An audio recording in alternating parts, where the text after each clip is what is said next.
So, what's up sa inyo mga ate kuya? Ako nga pala si Kuya Len at nagbabalik tayo ngayon dito sa Grow a Garden.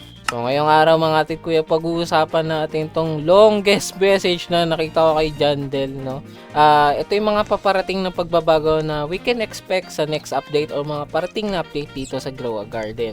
So, hindi ko na to papatagal mga ate kuya kasi gusto ko na talaga to pag-usapan. Umpisa na kagad natin to sa mga pa-wash out.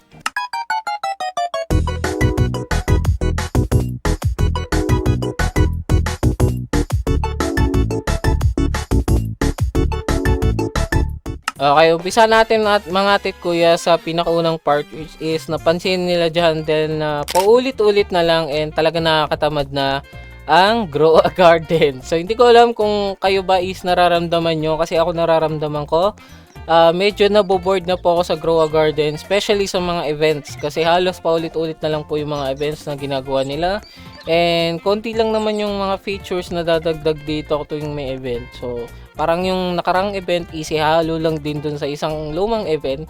Then yun na yung magiging bagong event, which is napansin nila dyan din na hindi na po nasa-satisfy ang mga tao sa ganong event na paulit-ulit. Kaya mapapansin nyo, medyo bumababa na po yung player count ng Grow a Garden. Madami pa rin, okay? Madami pa rin yung player count, nasa million pa rin. Pero pansin ko, normally nasa 2.5 million to or 2 million. Ngayon is nasa 1.5 na lang.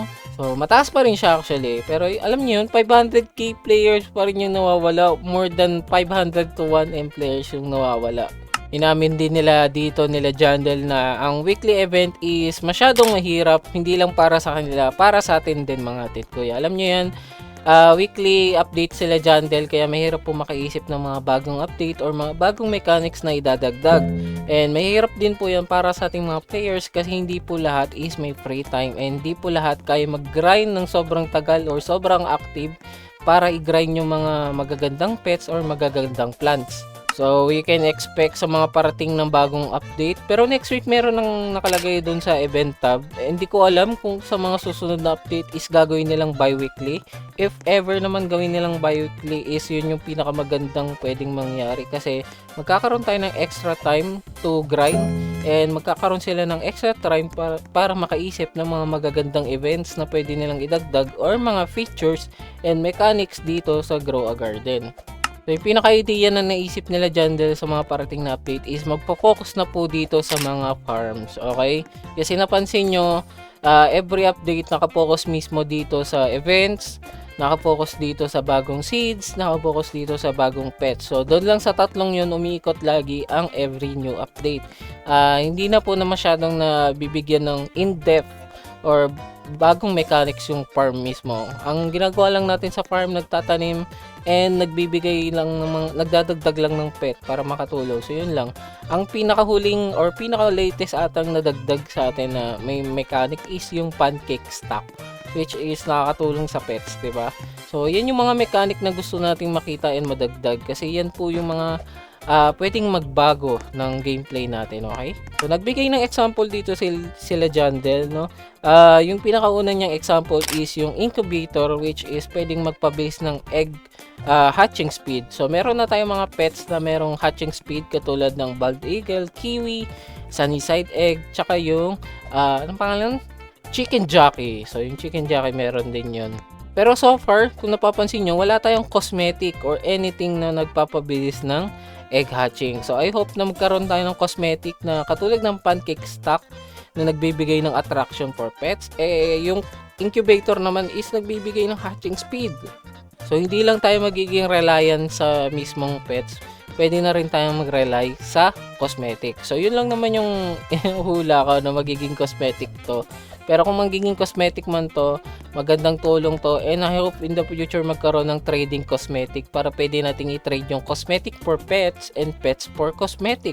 So another thing na na-mention ni Jandel dito is yung fertilizer na pwedeng gawing rainbow yung mismong plant or yung mismong plant for certain time or certain hours. So, okay, hindi forever yung fertilizer. Baka akala nyo forever. So, yung fertilizer, gagawin niyang rainbow, yung pinaka-plant. And alam nyo naman siguro nagagawa ng mga rainbow plant. Kasi nakukuha lang sila dito sa shop. And they cost Robux, okay? So, hindi lahat may Robux. And di lahat kaya makabili niyan, kaya magandang magkakaroon ng free-to-play way para maging rainbow ang ating plants, no?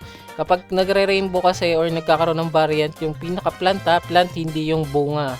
Kapag nagiging rainbow kasi yung plant or gold, tumataas po yung variant chance niya maging rainbow and maging rainbow or gold yung mga bunga niya. So yun yung maganda doon. I hope na matuloy ito para meron yung mga free to play na paraan kung paano makakuha ng mga rainbow plants. So another thing pala na mention nila dyan, dahil kasi alam nyo naman sobrang daming plant dito sa Grow a Garden, and I'm sure hindi nyo alam or hindi nyo kabisado lahat, diba? So, magkakaroon daw tayo ng encyclopedia, no? Another feature na idadagdag nila dyan. Then, siguro medyo similar siya dito sa ating recipe book. Kasi yung recipe book, feeling ko para siyang prototype ng magiging encyclopedia. Kasi pag clinic nyo yung mismong recipe book, pag clinic nyo yung cake or recipe, makikita nyo yung heaviest cook, most valuable, tsaka yung best mutation. So, feeling ko yung encyclopedia is magiging almost the same nito.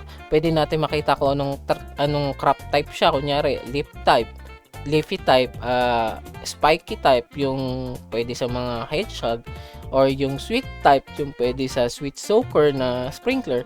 So, ganun yung mga iniisip ko na magiging encyclopedia. Each plant magkakaroon ng icon dito, tapos pwede na lang natin i-check kung ano yung mga meron tayo, and I hope na malagay dun sa encyclopedia kung ano yung mga pet na pwedeng gamitin para sa certain plants, no? Ang ganda nitong ang ganda nitong feature na to if malagay. Makakatulong to especially sa mga beginners na hindi alam kung ano yung mga kailangan nilang kunin na plant or ano yung mga pwedeng maka-apekto dun sa plant para mas lumaki pa yung bunga and para dumami yung shekels nila pag mag-grind. So, another thing na minention nila Jandel is magpo-focus sila masyado ngayon sa mga bugs and mga features, kasi alam nyo naman every update is nagkakaroon po tayo ng mga bugs na minsan is nakaka-game breaking. Hindi naman sobrang game breaking pero nakakapagbago talaga ng gameplay, especially katulad ng mga 15 seconds pet cooldown. Nakita nyo naman yun, siguro nakikita nyo yun sa Facebook, maraming nagbebenta ng 15 seconds. Yun, alam ko mga bug yun kasi wala naman talagang 15 seconds na cooldown.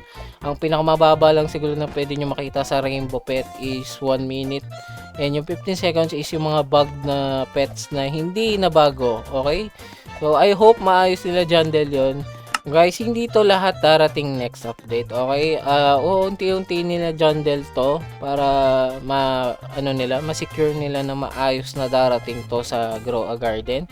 And I hope magkaroon sila Jandel ng pinaka-professional na testers. Okay? Kasi alam ko mga tester nila ngayon is content creator lang din naman dun sa advanced server, di ba? Hindi ko alam kung nagte-test sila talaga doon or talagang gumagawa lang ng content. Pero I hope kumuha sila Jandel or meron man sila Jandel na testers para maiwasan yung mga bugs and exploit na pwedeng makapekto sa game.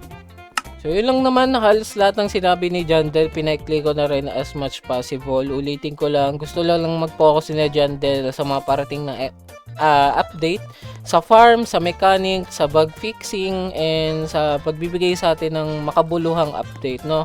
Para hindi na tayo halos lahat paulit-ulit na lang na ginagawa tong mga ganitong update, kasi nakakatamad po talaga sobra kasi paulit-ulit na lang yung update. I hope magtuloy yung bi-weekly update para magkaroon sila ng time to think about new ideas para sa mga update, and meron tayong extra time para mag-grind, okay?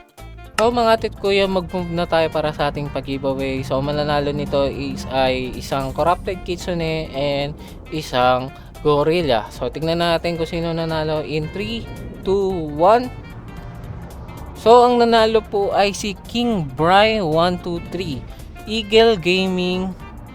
Eagle Gaming / Mr. Anori. So, ito ata yung username niya. So, congrats sa'yo, King Bry. I-add na lang kita. Tapos, message mo ako kung anong time mo gusto makuha. So, ikaw to, no, King Bry. Nakita kita. Eagle Gaming. Eagle 11 Gaming. Tapos, yung Mr. Rory. So, tama naman. So, add connection na lang kita. Accept mo na lang ako para ma-chat mo ako kung anong oras mo gusto i-claim yung reward. So, para sa ating next giveaway, mga tikuya, mamimigay ulit ako ng isa pang corrupted kitsune. Okay? So, baka ito na yung last na corrupted kitsune na ipamigay ko kasi kailangan ko magtabi ng corrupted kitsune in case na mawala yung harmonized corrupted ano ko. So mamimigay ulit ako ng isang corrupted kitsune.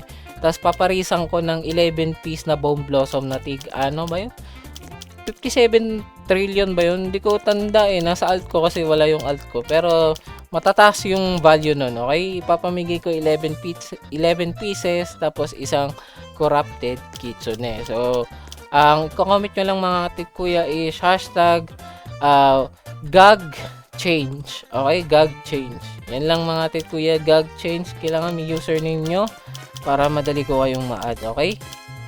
So, hanggang dito na lang ako mga tig kuya. I hope na explain ko naman ng maayos sa inyo yung mga paparating na update or paparating na features na pwede nating abangan sa future ng Grow a Garden. I hope talaga na magbago tong laro to kasi kailangan ko ng action, no?